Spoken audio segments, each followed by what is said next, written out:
Hopefully you guys got a lot done on your research time. Oh, got a little bit done? Well, the outline. Cool, good. Yeah. Yeah, so as long as you got a good start on your outline, that's all I really expected of you. So if you did that, that's awesome.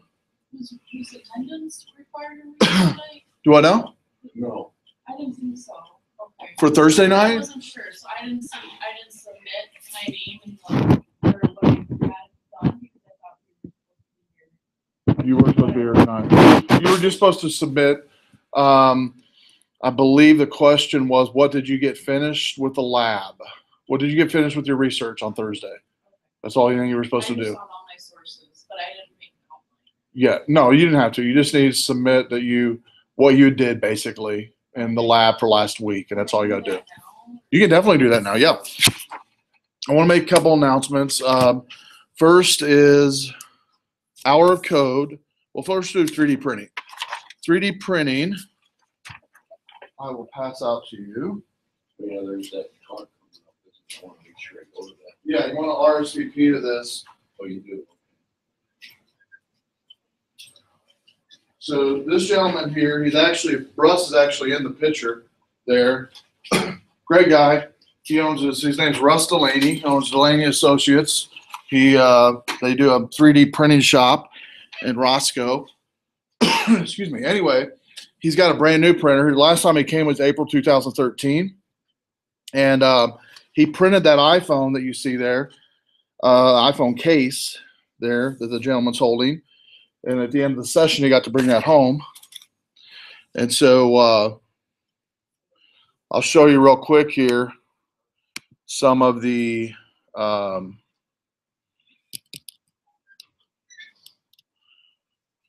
video from that night.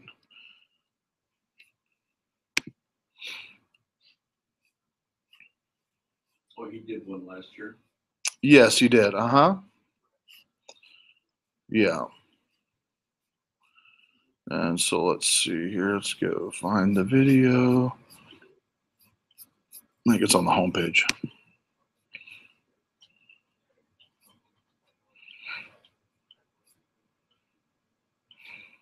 You mentioned that bird cage. That was amazing. Oh, that bird cage you made. Yeah. Inside of there. Here's a video. Inside of there. You know what I mean? It really, you feel it. You know, it's like, so the G codes are actually building that configuration. Yeah, it does it for you. The G code does it. But I tell it if it's going to be like 10% or 20% or 60%, and that's how small or how big those little honeycombs are. You know, but so for each layer that it does like that, because what you're seeing through here is probably about no more than 6 layers. Yeah, okay? so you got to and see then on top it's of the going to 3D printer. when it's doing the honeycomb, it's just doing it out of the trace. And that's at the end of the session last time, he gave away the case, and that's what's on the handout here. Do that for one layer. Yep. Do like 3 layers, like fine detail So on the outside. RSVP, it's going to be in the student center, which is limited in seating. So the numbers are creeping in. So I'm hoping to fill it up. So first come, first serve on that. We will be having pizza will be there. Pizza will be there, pop or water and pizza. So we had about 60 people show up to the last one. I'm hoping to have more on the 18th. So these little flyers I gave you guys, you can put in places you work maybe if you want. I have extras up here, by the way, if you want to take some with you. And they're really nice flyers that we can pass out to the community. And so if you would help me with that, that would be great. It's also posted on myrbc.org. And if you follow the link on myrbc.org, there is an RSVP that you need to sign up for in order to be able to go. So questions on that, 3D printing? November 18th, Wednesday night, 6 to 8. So it's myrbc.org. Yeah, go to that website and write the homepage. Info and RSVP, is that what it's called? Or is that the actual website? No, that just says info and RSVP at myrbc.org. Information and RSVP at myrbc.org. So go there and there'll be a link on myrbc.org to register. Just RSVP basically is all you have to do. We're using meetup.com to do it. The second handout is on, you can help me pass these out too. I got extras of these. This is a little bit longer down the road, but it's Hour of Code, Saturday, December 12th. Again, the CIS division sponsoring this one as well. And here you go. And not married now. The Hour of Code is basically a international movement at code.org for everyone to, I think the goal is like 10 billion people or 10 million people to try out coding. On the handout there, you've got Marissa Meyer, the CEO of Yahoo. She's done programming herself. And anyway, on December 12th, a Saturday, from 8 to noon, it's actually going to go to 12:30. You're going to have hour segments, hour slots, and you will need to also RSVP to that, and I'll bring that page up in front of you here so you can see it. So there's my RBC. You'll see the link for the 3D printing. Think It, Create It, RSVP now. And then the Hour of Code is coming. There's going to be 4 segments of training, 4-hour-long trainings. The first is going to be using what's called Lightbot at 8 o'clock, explaining the concepts of coding. 9 o'clock, creating Flappy Birds app and saving it to your phone. And ages 5 through 104 on those two, by the way. Literally a 5-year-old could do both. 10:20, build my own web browser using an iPhone app using Swift, ages 10 to 104. I'm really excited if we get a 104-year-old person there. That'd be kind of cool. That'd be awesome. And then 11:30, build I Have a Dream Android app using App Inventor. We have a student actually in here tonight that uses App Inventor, really likes it. So we're going to play with that, and that's going to be kind of cool. The other thing I added to this, if you click on the RSVP, I did add a new slot, a new ticket that you can, they're all free, you have to RSVP. There's a 5th option here, which is online, choosing from multiple tutorials. And what happens for folks who register that way through the online, I'll just email a number of choices they can do a tutorial on the 12th. And at the end, you get a certificate of completion from code.org that you have completed an hour of code, and you now are a part of the millions of people around the world on that week participating in Hour of Code. In fact, Hour of Code it's a global movement reaching tens of millions of students, 180 plus countries, and tutorials are available in 40 different languages. No code experience necessary, no experience necessary, and ages are 4 to 104. And so it's a nationwide event, and so avail yourself to that. Invite your family and friends. And I do have extra handouts for that as well that you guys can help me pass out or put in your workplace if they don't mind doing that, or storefronts that you know. And the more people, the better. I know we passed out 400 of these Hour of Codes to high schoolers today, so I imagine that will fill up. The face-to-face will fill up pretty quick. But the online's on, I think I put 300 on the online, but if we need to add more, we can. And so on the face-to-face, I think we can do 80 in the classroom, 24 slots of 20. So whatever you want to do, I'd recommend doing 1 hour of your day on Saturday to do an hour of code. You can probably finish it in under an hour, but they call it an hour of code. And then at the end of it, you do get a certificate on the website. Put your name in it. You can print it out and put it on the wall. So you completed an hour of code along with tens of millions of people around the world. Pretty cool, right? So questions on Hour of Code. And just so you know, they are, yeah, go ahead.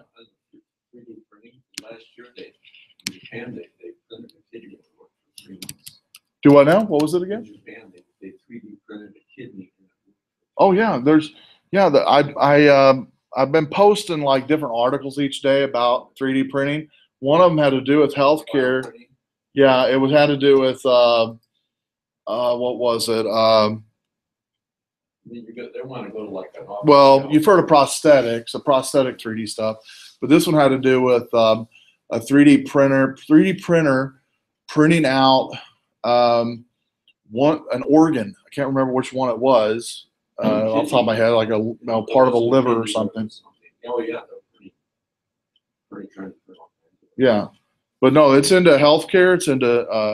It's into restaurant. There's restaurants actually that have 3D printers at the table, and you can print this delicatessen 3D printing type of food, which I'm guessing costs a lot of money, probably. In fact, I think the post I put out, I'll see if I can find it here. I think I did put out one out there on the food one here recently. See if I can find it. Show you guys. It's kind of cool, but kind of funny too, I guess. But let's see if I can find it. Oh, by the way, if you didn't get a chance to listen to Brett today at TechScope, he's the IT guy here over networking and Wi-Fi, did a great job. He talked at the end of it of a new thing. It's been out for a while, but he just started doing it called geocaching. You ever heard of that? Geocaching, where you guys go out into the trails and mountains and you try to find treasure basically with different maps. You guys heard of that before? Well, if you go to geocaching.com, it's got tons of locations you can go to. And he just did one in West Virginia or something. He really, really highly recommend it for families to do because it kind of joins technology with hiking and getting outside, and it's a pretty wide, fast-growing hobby for folks. Here it is, right here. Yeah, it's the 3D printing. How 3D printing could blow up the luxury dining model. Let's look at that. It's an article from Forbes on 3D printing and luxury high-end restaurants. So let's see if we can read a little bit about the article. I thought it was kind of interesting. It's a 4-part series they're actually doing on 3D printing. This first part has to do with future of fine dining. We're going to blow this up a little bit. It says here that the first part they're doing is on 3D food printing. Is it ready for luxury dining? It goes on down. It says the luxury dining business is notorious for notoriously difficult to crack. You can be self-taught wonder like Charlie Trotter or a cultured person exposed to finest things, but unless there's a wealthy benefactor to support your aspirations, meaning people have a lot of money, breaking into the dining industry is notoriously grueling. While many may be accustomed to the idea of working free of charge as apprentices in order to get into the industry, all this is radically changing with what's advancement of 3D printing. According to Hod Libson, professor of mechanical engineering at Columbia, they have what's called now, he co-authored an article called Fabricated, the New World of 3D Printing. And he went into such things as social media, fashion bloggers, photographers, health experts are going into a big shift for chefs in 3D printing. It says that they can create new flavors. Here's a screenshot of one. Textures and dishes greater than anything they've ever done before. And the way it works basically is they have food. It's actually flavored food that can be printed out in any color and in any shape on a plate. And it probably costs $200 right there, I'm guessing, for that little plate, if I was to guess. Yeah, you think it looks gross? I was kind of trying to think of what it was. It kind of looked like to me a guy standing here. I don't think that looks gross necessarily, but the fact that they just any color and flavor. Yeah, you can induce any color, flavor like steak, meat. It can be real. Evidently it can be real juice from the steak and real juice from a potato and from an asparagus and from strawberry. So it's the actual real flavor, but it's putting it in printing it out in such a way that you can basically design it prior to printing it and then just have your different inputs of these different flavors print out something like that. So anyway, you might have seen plates like this in the past at fine, you know, high-end restaurants, and they are very expensive, and you know, they're probably not going to fill you up. They're just to say you went to that place to eat, and you know, it's a status type of thing, I'm guessing. So I'm guessing these will be, and they are happening right now. So 3D printing in food is happening as we speak. It goes on and says here that 3D printing chocolate, I can see that, you know, designing different chocolate types. It says especially younger students like that. 3D printing encompasses knowledge in science, art, cooking, and more. Goes on and talks about how there's a new generation of chefs or food designers who's actually converting their recipes into 3D printing art. So 3D printing food is here. So kind of neat. So I'm trying to find, there's different articles every day on 3D printing. It's going in every known area of your life, basically 3D printing will be. In fact, they say by 2025, a lot of consumers will have 3D printers at your home. In fact, if you go to Barnes & Noble right now, they have a 3D printer on the counter that they're selling for like $350. And they have an event coming up. I actually posted about it today. It's a Maker Faire event coming up in November 5th, 6th, and 7th, I think it is, where you can meet inventors of these 3D printers, and they'll talk about how they use them. They also have Raspberry Pi invention tutorials. The inventor of that will be there, which is a little mini computer. And then a guy that's building a robot, and people will be able to kind of participate in all three of these Maker Faire events at Barnes & Noble. So you haven't heard of it, it'd be kind of cool to go to. And it's in November 6th, 5th, 6th, and 7th is the Maker Faire. So tonight we're going to talk about, on the lab, we're going to be doing TrueCrypt. TrueCrypt is actually a lab Thursday we're going to do that allows you to take any folder, or really any part of your hard drive, and partition it. And by, say you partition a 10 gig part of your hard drive, and with this software you can encrypt it and hide it from view with TrueCrypt. TrueCrypt also allows you to do what's called on-the-fly encrypting and decrypting, meaning as you put a file in one of these folders, it encrypts it. You take it out, it decrypts it. You do need an app, TrueCrypt, to run it. It's good for medical, governmental type of facilities use apps like this that basically will encrypt an entire volume, and once the app's shut down, the drive is no longer there, and all you actually see on the computer is one file, and that one file generally has no extension. And so we'll call the file system with no extension. Well, as you know, if you don't know, there's a lot of files in Windows called system. System.ini, 32 system, 64 system. So system's a pretty common file name, right, within Windows. So technically you could create a 10 gig partition with this TrueCrypt. All you need is to name it one file. When you name it, it allows you to map a drive to that partition that you just created, that 10 gig partition. Then you can drag and drop files all day long, like you normally do with your work. When you're done with the day, you unmount the drive, shut off TrueCrypt, which is generally run off a USB thumb drive for security, put it in your pocket, and all that's on your computer is actually that one file. The next day you come in, fire up TrueCrypt again from your USB, point to that, it points to that file, and you now have the 10 gig drive again available to you. These could also be used on external drives. TrueCrypt also can allow you to encrypt your entire operating system, meaning before you ever boot up, you have to put a password in to even get to the OS. Some users use it as that as well. It's a free software. It does work up through Windows 10.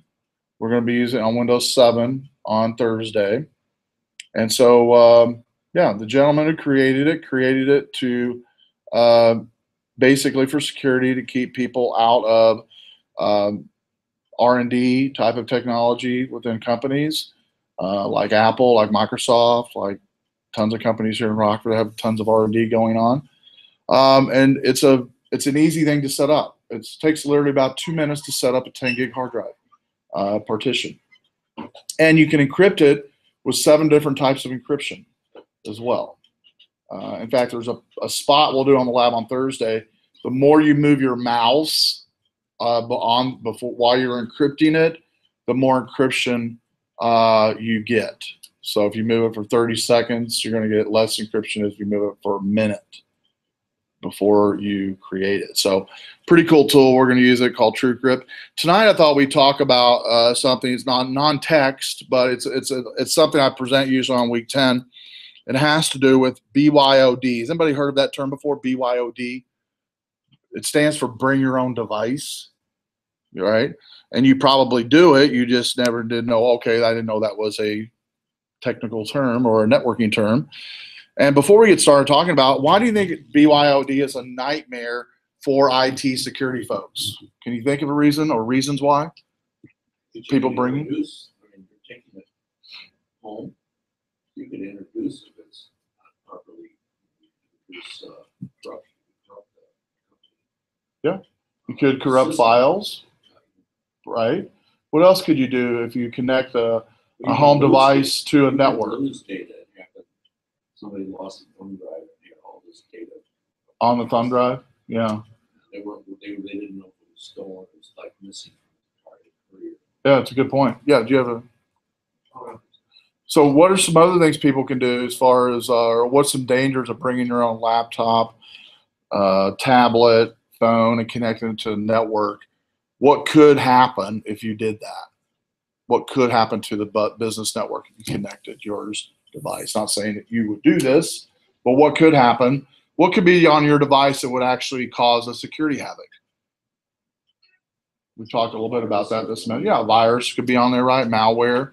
As soon as you connect your device to that network, so you plug it in via Cat5, you connect to the Wi-Fi, either one, and you authenticate like you normally do on your desktop, you're now part of the network. You're behind the firewall. But also, you're trusted too behind that network firewall. And so anything that is on your laptop or tablet or phone, via iOS or Droid, could infect the network, possibly, and it has. So there are tons of companies you can imagine specializing in what we're going to talk about in a second, BYOD security. Okay, meaning they come in with a prepackaged software that says we're going to put this on your network and it's going to manage all of your BYOD devices that could ever connect to your network, right? Because IT really, unless you're into mobile app development or into IT security heavily and the cutting edge stuff, you're probably not going to know what to do with all these devices coming to your network, right? You're just not going to know how to handle it. So let's talk about it. So Cisco defines BYOD as it's about end users being able to use the computer and communication devices they choose to increase productivity and mobility. These can be devices purchased by an employer, purchased by employee, or both. BYOD means any device with any ownership used anywhere. In short, it's known as consumerization of IT. Basically taking IT outside the four walls of your business with BYOD. So how many times have you went to work, sat at your desk, fired up your PC, and within minutes, you're like, man, it's slow. I wish I could be at home on my PC and I could be really screaming now, but I'm going real slow because the network stinks and I can't get anything done. You ever had that happen before at work? Well, people say, hey, my internet's faster at home. My phone's faster than the internet here, right? And it's true that this happens. And then so people think in their heads, hey, you know, since I'm faster on my phone, I'm faster on my internet at home, what can I start doing maybe to bring that to work? So 67% of people use personal devices at work. This was on news last year, it's probably higher, CBS News, regardless of whatever the BYOD device policy was in the workplace, 67%. Does that shock you? No, That's high. no, doesn't shock me, does it? 67%. I would think it'd be higher, but 42% of companies surveyed already use BYOD continually, meaning it's part of their infrastructure. People bringing their own devices and using them. And if you think about it, if it's done right and it's secured right, it can save some companies money, right? Mm-hmm. If people are allowed to bring their devices versus having to buy everybody hardware, we can port to their devices whatever it is they need via web app, maybe, I'm guessing, and they can do whatever productivity stuff they need to do. 46% of end users surveyed said network performances negatively affects mobile devices the most. 77% of employees have not received any education about the risk related to BYOD. And so basically, employees bringing their device into work think it's no big deal to bring it into work because guess what? They've not been told otherwise, right? So if ignorance is bliss, you might have heard that term before. Same way in technology. People do things, click on things, bring things to networks, plug things in, a lot of times because they don't know. Now, do they do it sometimes maliciously and on purpose? Yeah, for sure. But the majority of people are doing it just because they really do not know the dangers of it, okay? And they just want to check Facebook at work. They want to connect to the Wi-Fi and check Facebook and Twitter. They want to see what's going on with Sally in Virginia and Joe down in Washington and the newest video of a cat that just is swinging around a fan or something. I don't know. I know none of you do that in here, but that's what people do, right, on the internet. 78% of employees believe they have a single mobile device. If they had a single mobile device, help balancing their work and personal lives. So they believe that almost 80% believe by having their devices, it helps them kind of keep connected to work, also at home, same time. Maybe they check their email on their device from work. How many, by the way, checks your work email on your device? Okay, pretty common, right? Over half the class does.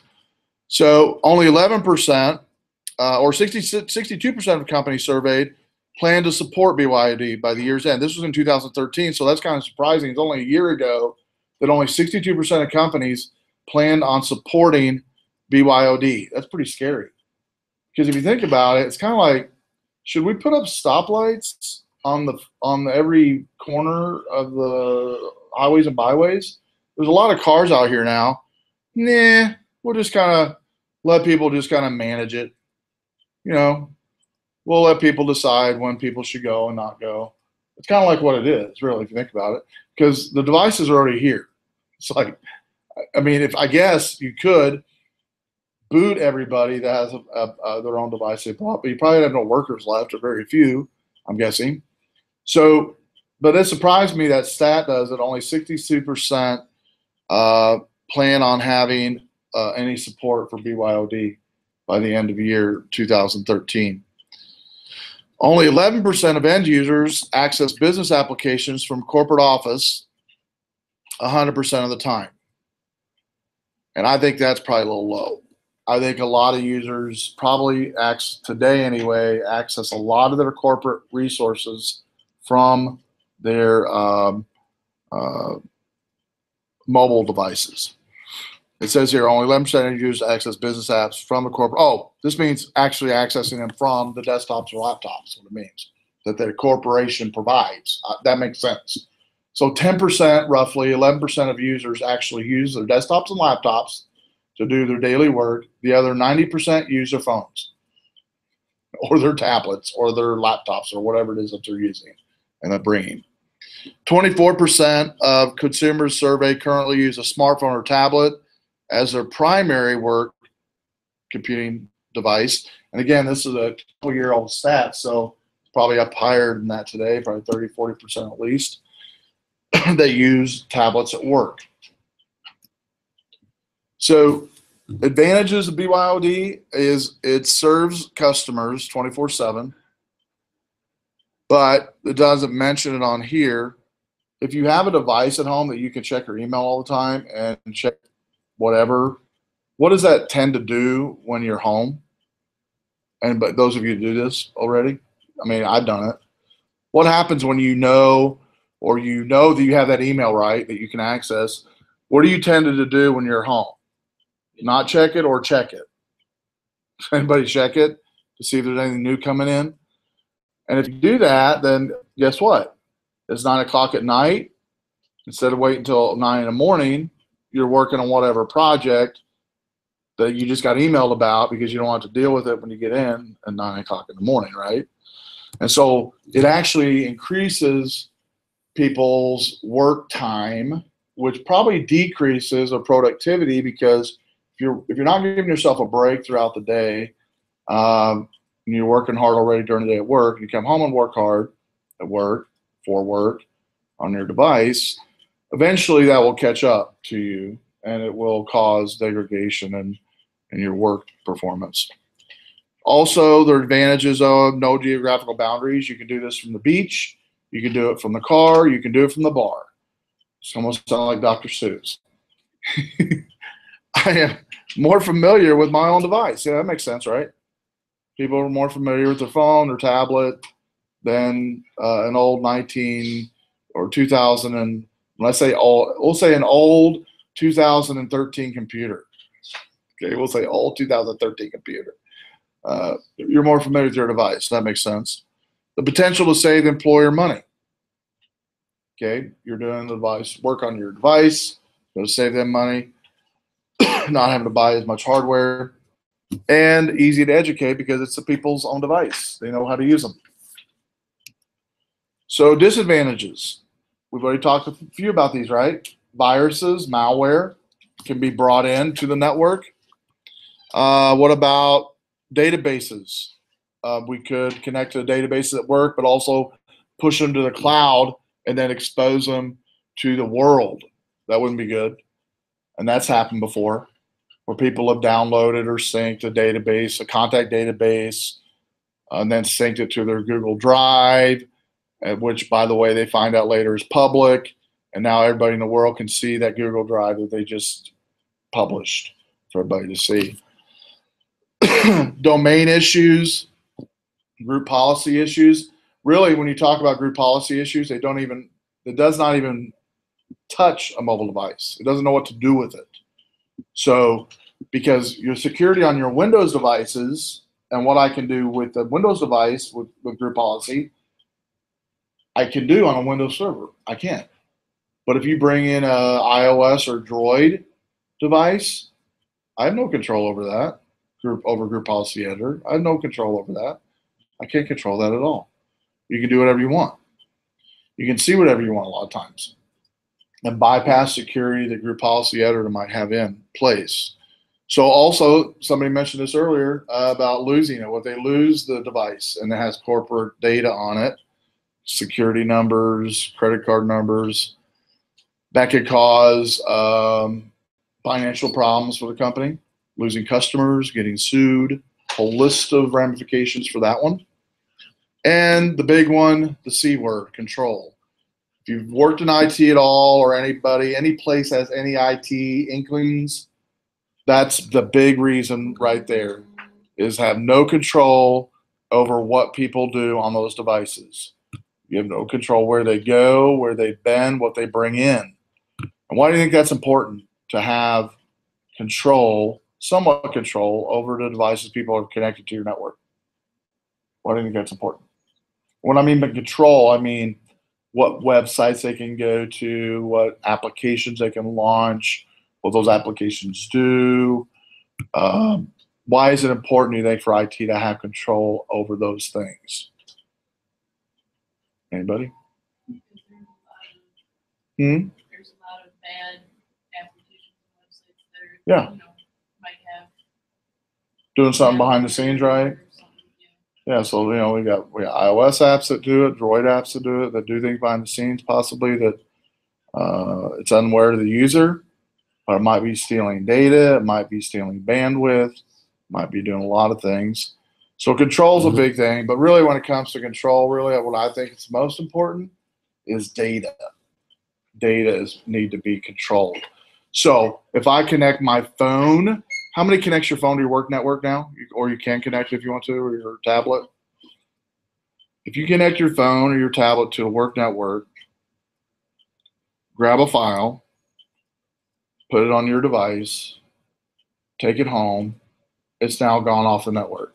That controls is now depleted. It's been disconnected. So the only thing stopping it from getting out is your own honesty, number one, your tech skills to keep things safe, not to share it on cloud drives. And you can see where it can start getting kind of, IT can be losing control of data. And out of any department in a workplace, let's just share three departments: marketing, HR, IT. Out of those three departments, which one of the three would be the most damning if data was gotten out by those employees of one of those three departments on a mobile device? Which one of those three? Marketing, IT, or HR? HR, yeah, because they have what? What do they have about you? Got it all right. I mean, they have to. I mean, they have to fill out your I-9, your W-2. They have to have all that information. And with the, identity theft still being the number one theft in America, that's not going to help it. So BYOD security is big, and there are companies, like I said, that specialize in BYOD that you can find whole packages to help you. And here's a couple solutions. Mobile device management. They have one called AirWatch. AirWatch literally does what it says it does in the name. It watches things on the air, Wi-Fi, right? That's where mobile devices connect. So AirWatch knows at all times who's connected, what their IP address is, what their SSID they connected to, what their MAC address is, what activity they do at all times, and where they're geolocated in the building. Okay, and that's important. So they can determine not only who's connected, but where they're connected and what they're doing. That's the first line of defense. Second line of defense is they can take that information then and begin controlling it. You cannot download files from this network to your device. It won't let you. It blocks it from the device, from the network software that they have. That's just one example. Maybe another example is you can't connect your device to Ethernet cable on the network. It won't let you. It won't let you do it. If you try, you just won't get any network connection. The other one is good.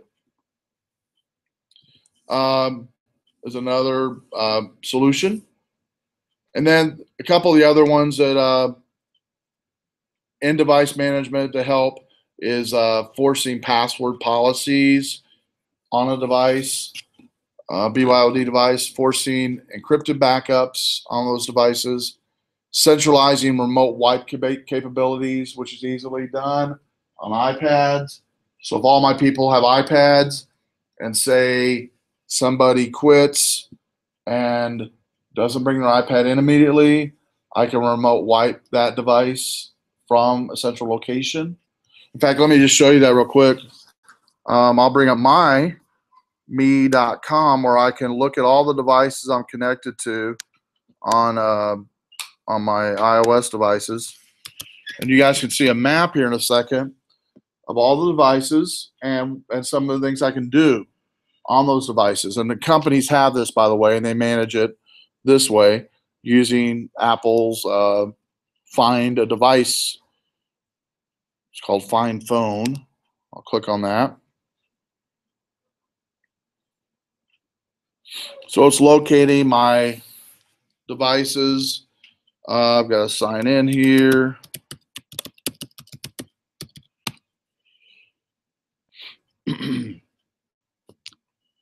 And I have a few devices connected here.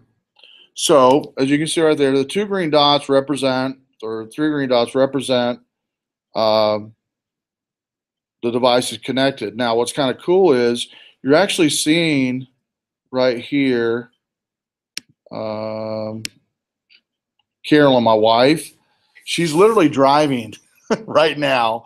Okay.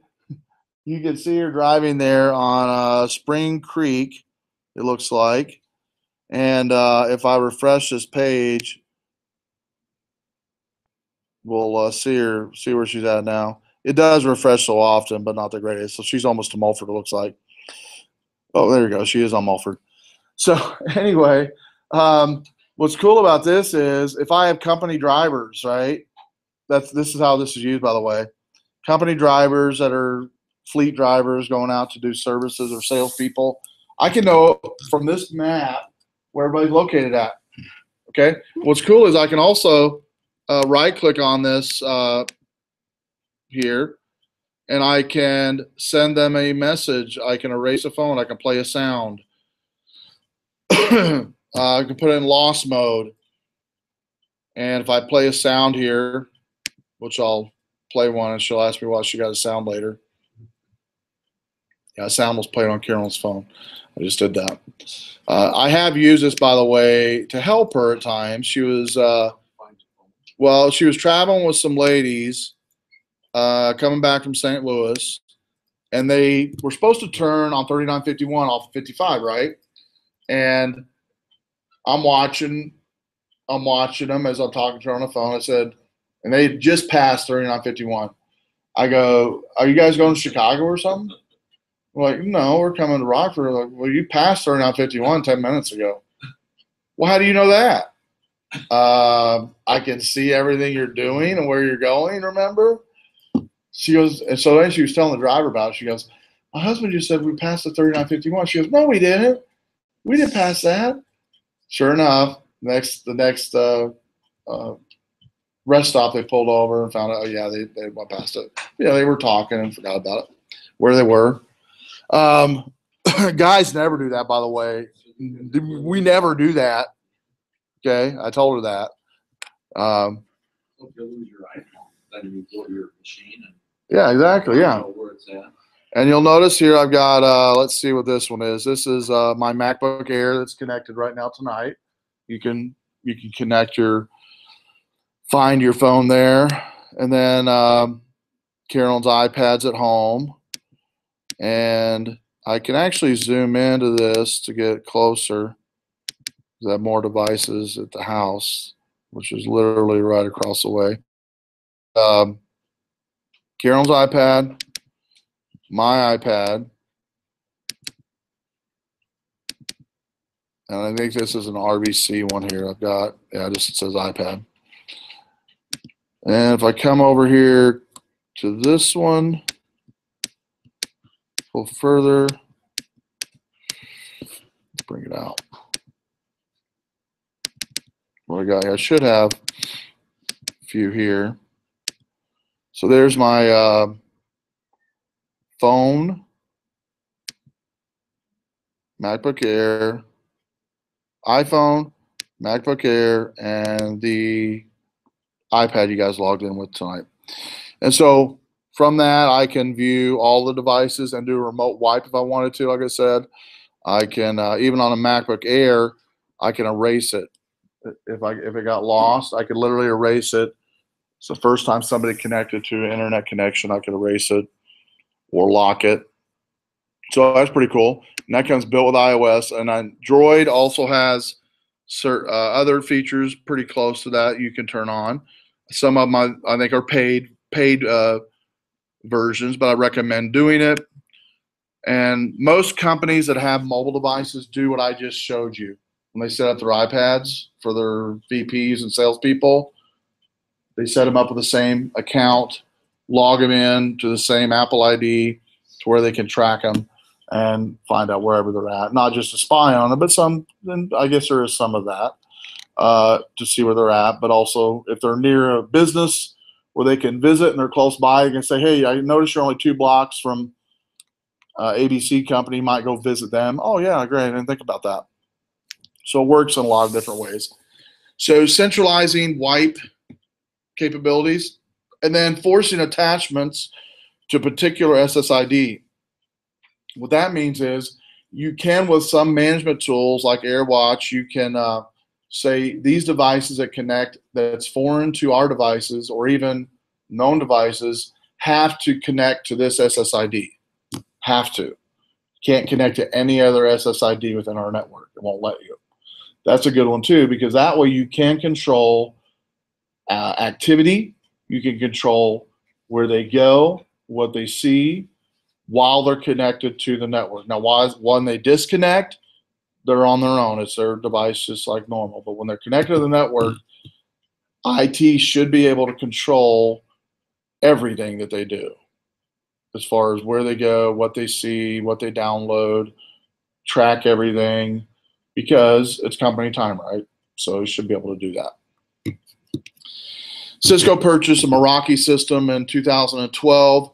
Meraki is an industry leader in cloud-based networking. They do have an all-in-one solution for authorization, proactively mitigating threats, tracking, repairing, and updating devices on the fly. So it'll push OS devices up. And if you didn't know, Cisco has a closer relationship with iOS than they do Droid because of VPN. And Cisco owns VPN, and they have a deal with Apple for like 20 more years. I think something like that. So a lot of their packages center around the iOS, but they also do have Droid plugs to control also Windows Phone. And I forgot the new BlackBerry Square. That's out as well. You guys might have heard of that. BlackBerry Square is back. They called it just BlackBerry before, but it's called BlackBerry Square now. Anyway, it can have security compliance based on the type of device it is. So iOS, Droid, BlackBerry, Windows can have different types of security. And they have what's called posture assessment, meaning on any time basis, they can say, you know, at 9 o'clock today, we're going to assess all our devices to make sure they're up to date on their antivirus. We're going to make sure they're up to date on the browser software. And let's make sure all of them have the contacts that they need to do their work. They can push that. Let's also make sure they all have the bookmarks that they need to get to certain locations within our company that they need to go to. They can push that as well. So that's kind of nice. And then they can also quarantine a device while they're connected to the network to where it can't do anything while it's on the network. Now, if they disconnect it from the network, different story. They can do whatever. But while they're connected, they can quarantine it. And when it quarantines, it basically puts a screen in front of the phone or tablet that says, this device has been quarantined. Please see your IT administrator. Generally, it's for some malware virus or something that they probably have on their device. So final word on BYOD. MDM, which is the mobile device management. You can have lots of control, but it's very, very, very, very, very, very, very, very, very expensive. And so that's why a lot of companies have not purchased them. But I believe over time, they will become cheaper the more and more people purchase them and they see the need for them. Cisco Meraki has a great reporting tool, like a GUI-based reporting tool where you can see maps of everything, of your site, your mobile devices that are connected. Lots of control, lots of money. Education. Excuse me. Education, though, if that's all you're going to do, is very cheap. You can educate people on what to do and what not to do with their devices. Doesn't take any time. You can create your own education videos, which are really easy to do. Let people watch them, do a seminar, whatever. It's better to do something, though, because people do bring their own devices to work. You bring your devices to work. And if I was probably asked you without a raise of hands, it's probably a kind of rhetorical question. I'm guessing most of you have not been educated on BYOD at work and the dangers of it and the safeties of it and what you should do, what you shouldn't do, where you should go, where you shouldn't go, all of that. because again, most IT departments are strapped already for time. Number one. Number two, they don't have the resources to do what I just mentioned, but it's well worth the time to make time to do it, and especially the educating part, which is definitely well worth any time for people to go through. So like an hour education you have to go through, and there are packages that are online. Excuse me, like through lynda.com. They don't cost too much that people can do. And I put in a little funny Dilbert. I like Dilbert. I don't know if you guys like Dilbert or not, but there's one. I put up there. My only hope for productivity is to smuggle in my home laptop. You might have felt like that at times at work, possibly. I know I have at times where your own network was very slow and sluggish. And you're like, man, oh man, I can't get anything done. It'd be so nice to have my laptop on here. I could really get some stuff done. Anybody felt like that before? Besides me? Okay. So that's the end of the slideshow on BYOD. On Thursday, we're going to be doing the lab TrueCrypt. TrueCrypt, you can look ahead a little bit in the lab folder. It does have some links about TrueCrypt. Excuse me. We will be downloading TrueCrypt on these machines. We will also, though, be